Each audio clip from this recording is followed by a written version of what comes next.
Friends and citizens, in looking forward to the moment which is intended to terminate the career of my public life, my feelings do not permit me to suspend the deep acknowledgment of that debt of gratitude which I owe to my beloved country for the many honors it has conferred upon me, still more for the steadfast confidence with which it has supported me, and for the opportunities I have thence enjoyed of manifesting my inviolable attachment by services faithful and preserving, though in usefulness unequal to my zeal. If benefits have resulted to our country from these services, let it always be remembered to your praise, and as an instructive example in our annals, that are circumstances in which the passions, agitated in every direction, were liable to mislead, amidst appearances sometimes dubious, vicissitudes of fortune often discouraging, in situations in which not unfrequently want of success has countenanced the spirit of criticism. The constancy of your support was the essential prop of the efforts, and guarantee of the plans by which they were effected.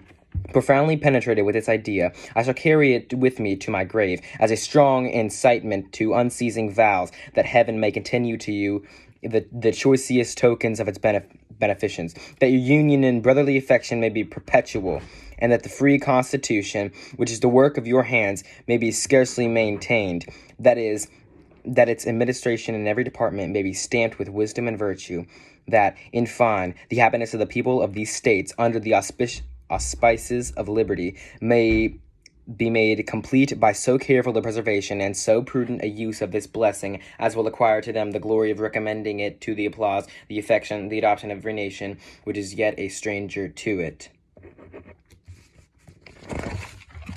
Here, perhaps, I ought to stop, but a solicitude for your welfare, which cannot end but with my life, and the apprehension of danger, natural to that solitude, urge me, on occasion like the present, to offer you your solemn contemplation, and to recommend to your frequent review some sentiments which are the result of much reflection, of no inconsiderable observation, which appear to me all important to the permanency of your felicity as a people. These will be offered to you with the more freedom, as you can only see in them the disinterested warnings of a parting friend, who can possibly have no personal motive to bias his counsel. Nor can I forget, as an encouragement to it, your indulgent reception of my sentiments on a former and not dissimilar occasion.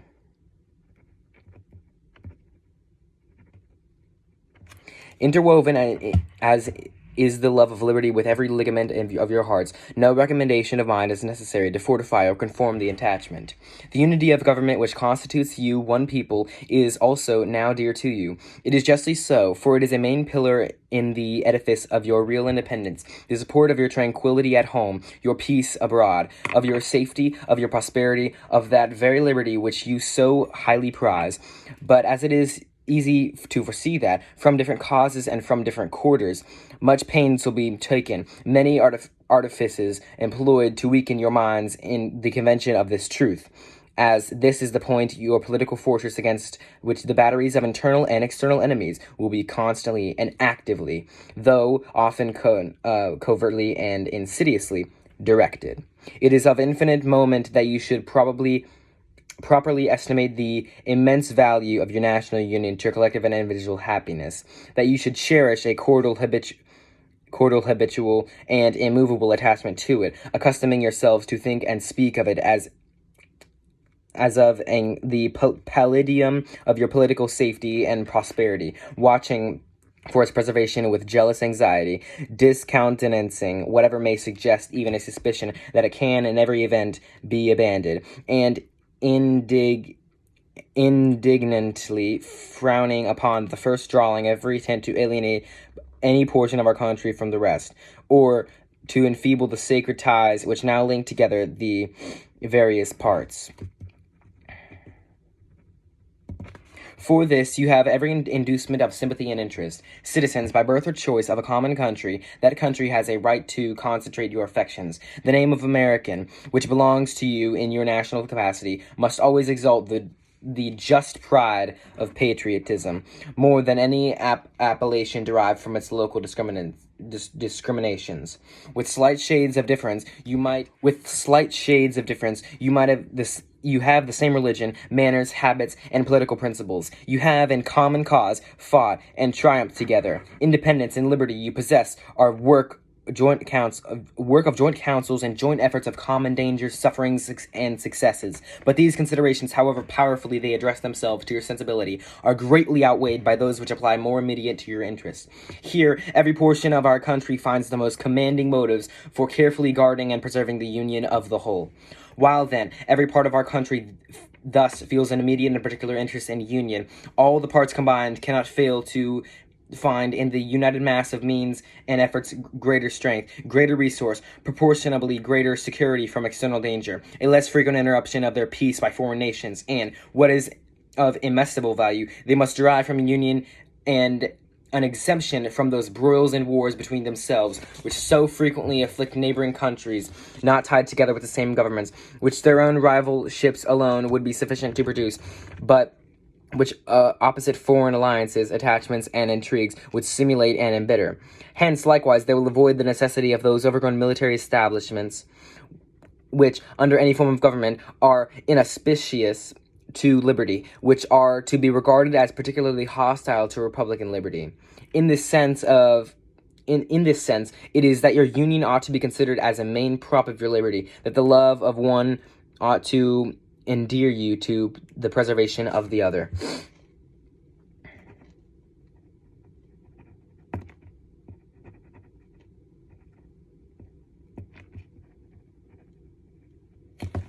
These considerations speak a persuasive language to every reflecting and virtuous mind, and exhibit the continuance of the Union as a primary object of patriotic desire.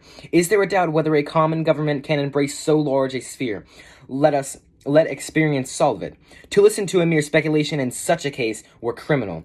We are authorized to hope that a proper organization of the whole, with the auxiliary agency of governments for their respective subdivisions, will afford a happy issue to the experiment. It is well worth a fair and full experiment, which, with such powerful and obvious motives to union, affecting all parts of our country, while experience shall not have demonstrated its impracticability, there will always be reason to distrust the patriotism of those who in any quarter may endeavor to weaken its bands.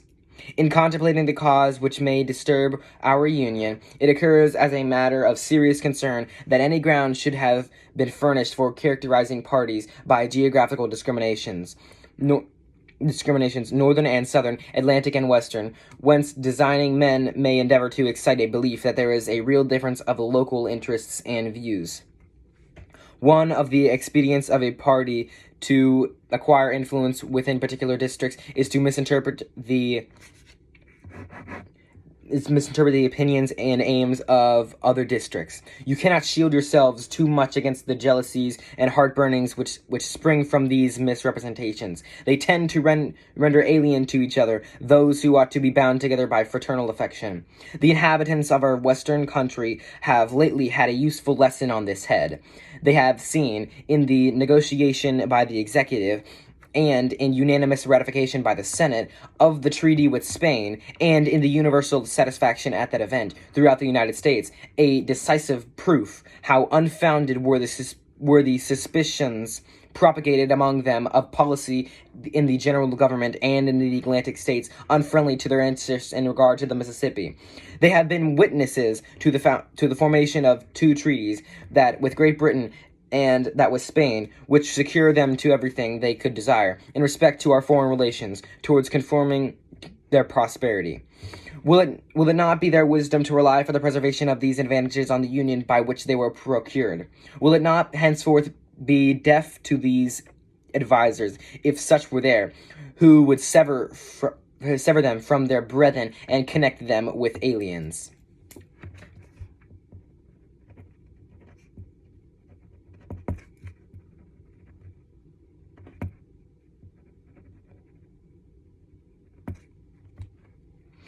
To the efficiency and permanency of your union, a government for the whole is indispensable. No alliance, however strict, between the parties can be an adequate substitute. They must inevitably experience the infractions and interruptions which all alliances in all times have experienced. Sensible of these momentous truth, you have improved upon your first essay by the adoption of a constitution of government better calculated than your former for an intimate union, and for the efficacy management of your common concerns. This government, the offspring of your own choice, uninfluenced and unawed, adopted upon full investigation and mature deliberation, completely free in its principles, the distribution of its powers, uniting security with energy, and containing within itself a provision for its own amendment, has a just claim to your confidence and your support. Respect for its authority, compliance with the laws, and acquiescence in its measures are duties enjoyed by the fundamental maxims of true liberty. The basis of our political systems is the right of the people to make and to alter their constitutions of government by the constitution which at any time exists, till changed by an explicit and authentic act of the whole people, is scarcely obligatory upon all. The very idea of the power and the right of the people to establish governments presupposes the duty of every individual to obey the established government.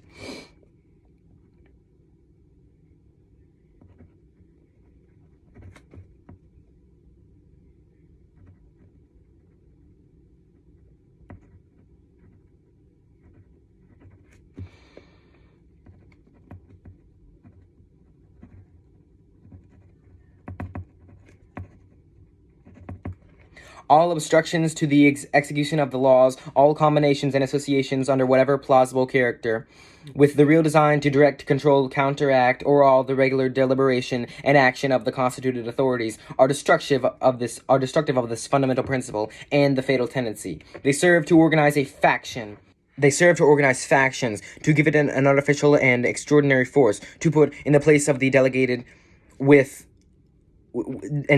will of the nation with the will of a party, often a small but artful and enterprising minority of the community, and according to the alternate triumphs of different parties, to make the public administration of the mirror of the ill-concerned and incongruous project of faction, rather than the organ of consistent and wholesome plans digested by common councils and modified by mutual interests.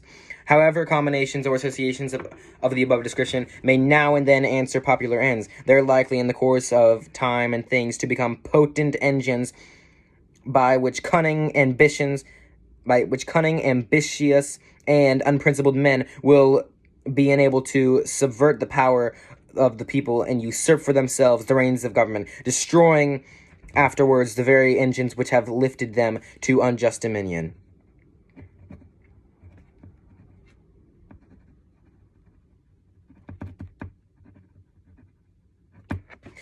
Towards the preservation of your government and the permanency of your present happy state, it is requisite not only that you steadily discountenance irregular oppositions to its acknowledged authority, but also that you resist with care the spirit of innovation upon its principles, however specious the pretexts.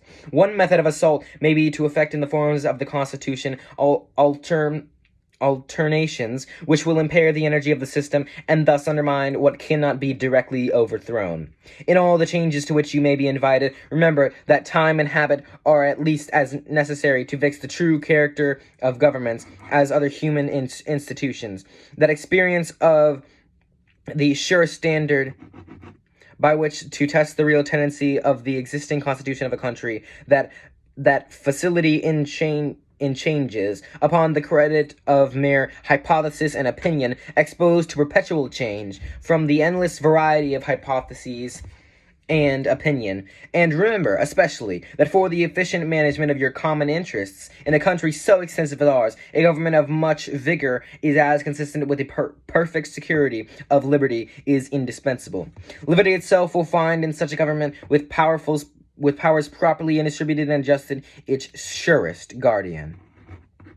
It is, indeed, little else than a name, where the government is too feeble to withstand the enterprises of faction, to confine each member of the society within the limits prescribed by the laws, and to maintain in all the censure and tranquil enjoyment of the rights of person and property.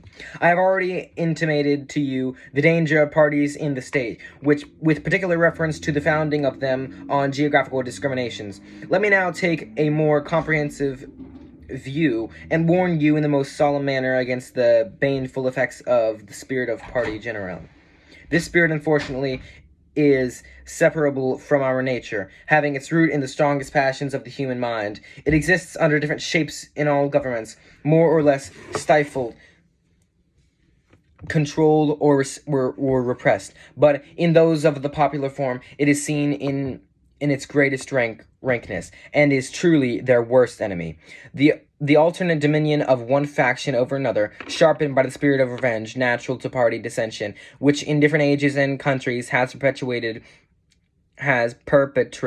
the most horrid enormities, is itself a frightful despotism. But this leads at length to a more formal and permanent despotism.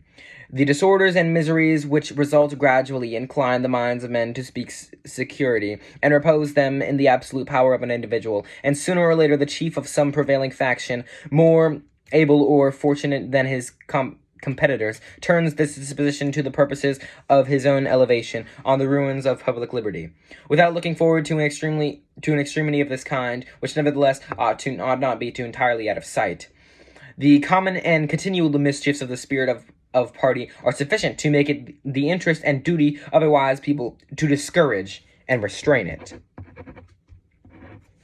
It serves always to distract the public councils and enfeeble the public administration. It agitates the community with ill-founded jealousies and false alarms, kindles the animosity of one part against another, foments occasionally riot and insurrection. It opens the door to foreign influence and corruption, which finds a facilitated access to the government itself through channels of party passions. Thus, the policy and the will of one country are subjected to the policy and will of another.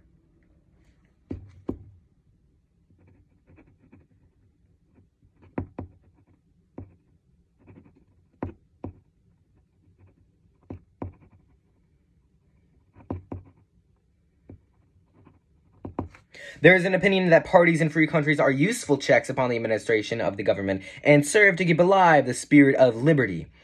This, within certain limits, is probably true, and in governments of a monarchical caste, patriotism may look with indulgence, if not with favor, upon the spirit of party. But in those of the popular character, in governments purely elective, it is a spirit not to be encouraged.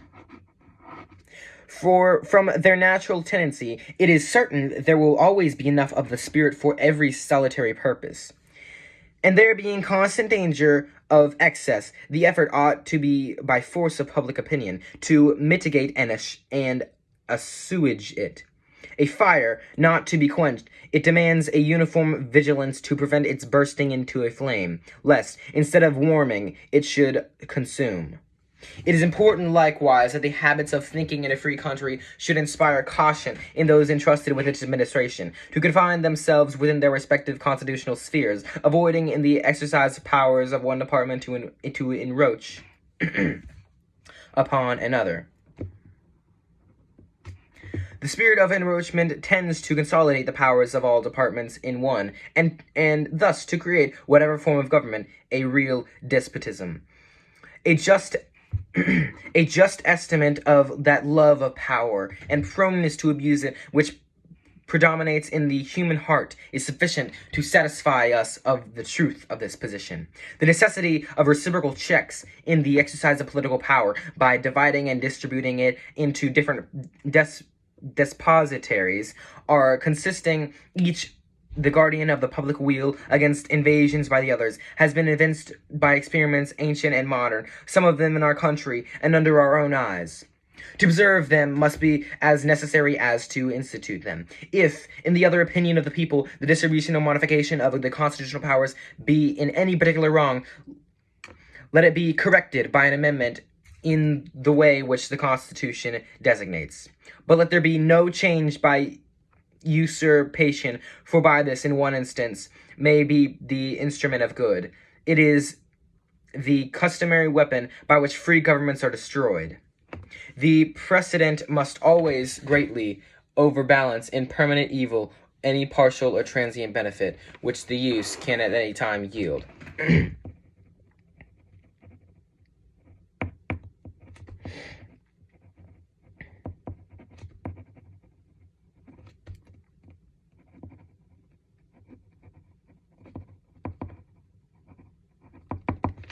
Of all the dispositions and habits which lead to political prosperity, religion and morality are indispensable supports. In vain would that man claim the tribute of patriotism, who should labor to subvert these great pillars of human happiness, these firmest props of the duties of men and citizens. The mere politician, equally with the pious man, ought to respect and to cherish them. A volume could not trace all their connections with private and public felicity. Let it simply be asked, where is the security for property, for reputation, for life, if the sense of religious obligation desert the oaths which are the instruments of investigation in courts of justice? And let us with caution indulge the supposition that morality can be maintained without religion. Whatever may be conceded to influence of the refined education on minds of particular structure, reason and experience both forbid us to expect that national morality can prevail in the exclusion of religious principle.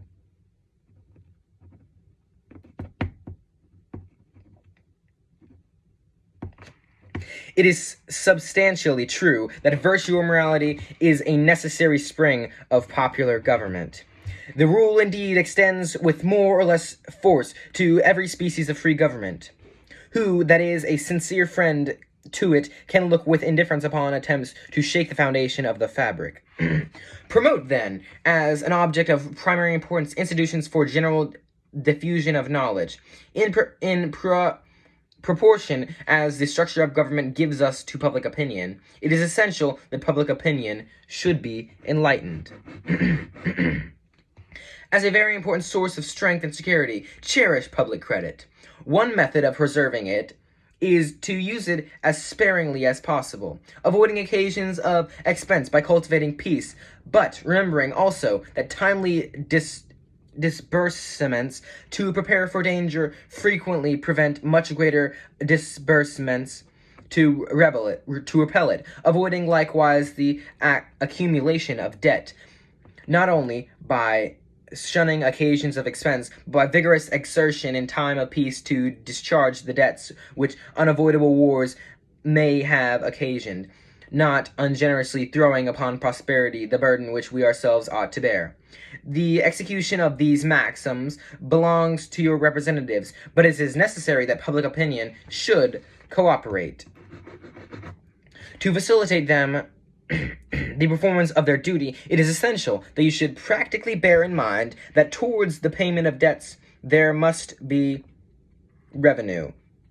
That to have revenue there must be taxes. That no taxes can be devised which are not more or less inconvenient and unpleasant, that the intrinsic embarrassment inseparable from the selection of the proper objects, which is always a choice of difficulties, ought to be a divisible motive for a candid construction of the conduct of the government in making it, for a spirit of acquiescence in the measures for obtaining revenue, which public exigencies may at any time dictate.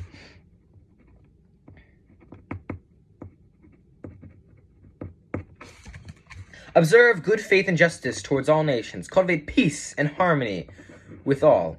Religion and morality enjoin this conduct, and can be that good policy does not equally enjoin it.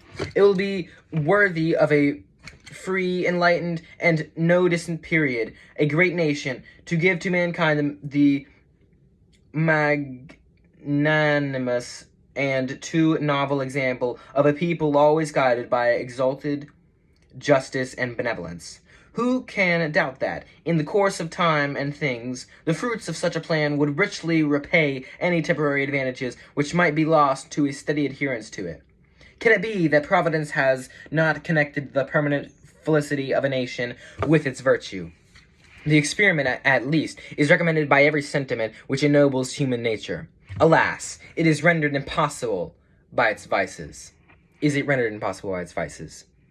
In the execution of such a plan, nothing is more essential than that permanent, inveterate antipathies against particular nations and passionate attachment for others should be excluded, and that in place of them, just and amicable feelings towards all should be cultivated. The nation which indulges towards another a habitual hatred or habitual fondness is in some degree a slave. It is a slave to animosity or to its affection, either of which is sufficient to lead it astray from its duty and its interest. Antipathy in one nation against another disposes each more readily to offer insult and injury, to lay hold of slight causes and umbrance, and to be haughty and intractable when accidental or trifling occasions of dispute occur. Hence, frequent collisions, obstinate and envenomed and bloody contests. The nation, prompted by ill will and resentment, sometimes impels to war the government, contrary to the best calculations of policy. The government sometimes participates in the national propensity, and adopts through passion what reason would reject. At other times, it makes the animosity of the nation subservient to projects of hostility instigated by pride, ambition, and other sinister, pernicious motives. The peace, often, sometimes, perhaps the liberty of nations, has been the victim.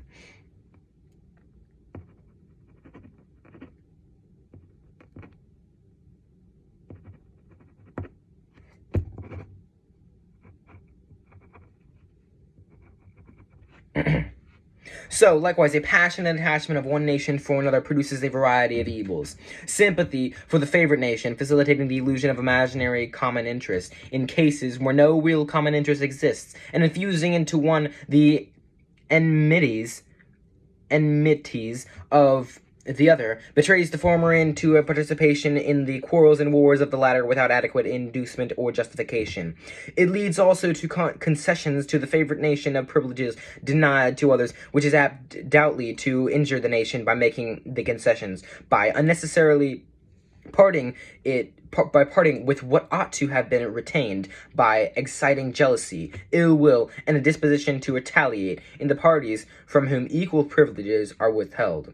And it gives to ambitious, corrupted, or deluded citizens who devote themselves to favorite nation facility to betray or sacrifice the interests of their own country without odium, sometimes even with the popularity gilding, with the appearances of a virtuous sense of obligation, a commendable deference for public opinion, or a laudable zeal for public good, the base or foolish compliances of ambition, corruption, or infatuation. As avenues toward foreign influence is in innumerable ways, such attachments are particularly alarming to the truly enlightened and independent patriot. How many opportunities do they afford to tamper with domestic factions, to practice the arts of seduction, to mislead public opinion, to influence or all the public councils? Such an attachment of a small or weak towards a great and powerful nation dooms the former to the satellite of the latter. Against the insidious wiles of foreign influence, I conjure you to believe me, fellow citizens. The jealousy of a free people ought to be constantly awake, since history and experience prove that foreign influence is one of the most baneful foes of republic government.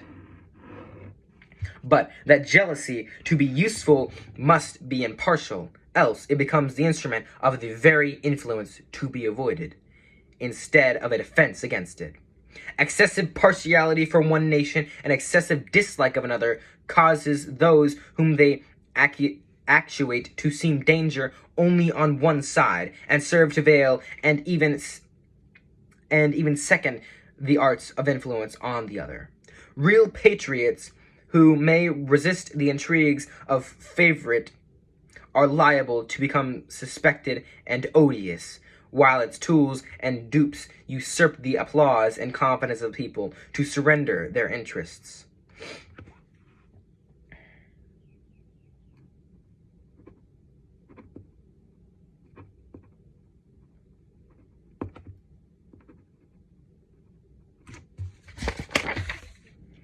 The great rule of conduct for us in regard to foreign nations is in extending our commercial relations to have with them as little political connection as possible. So far, we have already formed engagements. Let them be fulfilled with perfect good faith. Here, let us stop. Europe has set of primary interests which to us have more or very remote relation. Hence, she must be engaged in frequent controversies, the causes of which are essentially foreign to our concerns. Hence, therefore, it must be unwise in us to implicate ourselves by artificial ties in the ordinary vicissitudes of her policies, or the ordinary combinations and collisions of her friendships or enmities. Our detached and distant situation invites and enables us to pursue a different course. If we remain one people under an efficient government, the period is not far off when we may defy material injury from external annoyance. We may take such an attitude as will cause the neutrality we may at any time resolve upon to be scrupulously respected, when belligerent nations, under the impossibility of making acquisitions upon us, will not be lightly hazard the giving us provocation, when we may choose peace or war as our interest, guided by justice, shall counsel. Why forego the advantages of so peculiar a situation? Why quit our own to stand up upon foreign ground? Why, by interweaving our destiny with that of any part of Europe, entangle our peace and prosperity in the toils of European ambition, rivalship, interest, humor, or caprice? It is our true policy to steer clear of permanent alliances with any portion of the foreign world, so far, as we are now at liberty to do it. For let me not be understood as capable of patronizing infidelity to existing engagements. I hold the maxim, no less applicable to public than to private affairs, that honesty is always the best policy.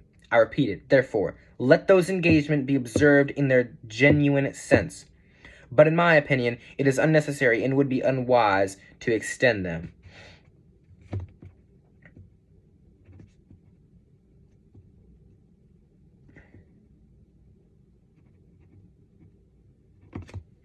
Taking care always to give ourselves by suitable establishments on respectable defense posture, we may safely trust to temporary alliances for extraordinary emergencies. Harmony, liberal intercourse with all nations are recommended by policy, humanity, and interest. But even our commercial policy should hold an equal and impartial hand, neither seeking nor granting exclusive favors or preferences, consulting the natural course of things, diffusing and diversifying by gentle means the streams of commerce, but forcing nothing, establishing with powers so disposed, in order to give trade a stable course, to define the rights of our merchants, and to enable the government to support them. Conventional rules of intercourse, the best that present circumstances and mutual opinion will permit, but temporary and liable to be from time to time abandoned or varied, as experience and circumstances shall dictate, constantly keeping in view that it is folly in one nation to look for disinterested favors from another, that it must pay with a portion of its independence for whatever it may accept under that character, that by such acceptance it may place itself in the condition of having given equivalents for nominal favors, and yet of being reproached with ingratitude for not giving more. There can be no greater error than to accept or calculate upon real favors from nation to nation. It is an illusion which experience must cure, with a just pride ought to be discard.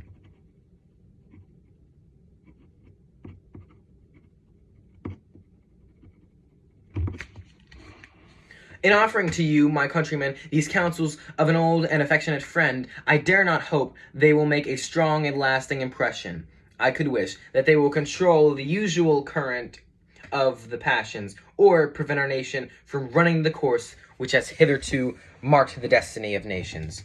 But if I may even flatter myself that they may be productive of some partial benefit, some occasional good, that they may now and then recur to moderate the fury of party spirit, to warn against the mischiefs of foreign intrigue, to guard against the impostures of pretended patriotism, this hope will be a full recompense for the solicitude for your welfare, by which they have been dictated.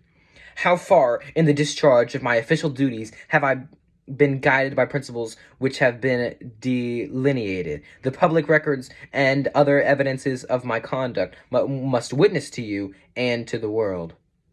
To myself, the assurance of my own conscience is that I have at least believed myself to be guided by them.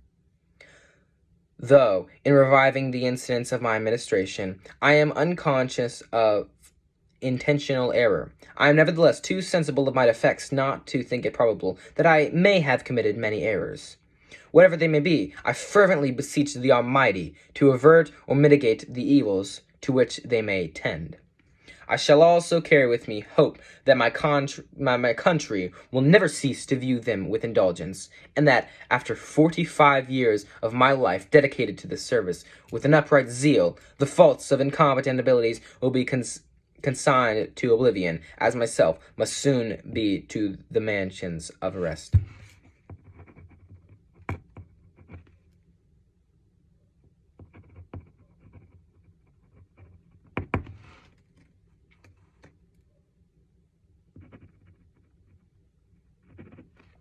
Relying on its kindness in this as in other things, and actuated by that fervent love towards it, which is so natural to a man who views in it the native soil of himself and his progenitors for several generations, I anticipate with pleasing expectation that retreat in which I promise myself to realize, without alloy, the sweet enjoyment of partaking in the midst of my fellow citizens, the benign influence of good laws under a free government, an ever-favorite object of my heart, and the happy reward, as I trust, of our mutual cares, labors, and dangers.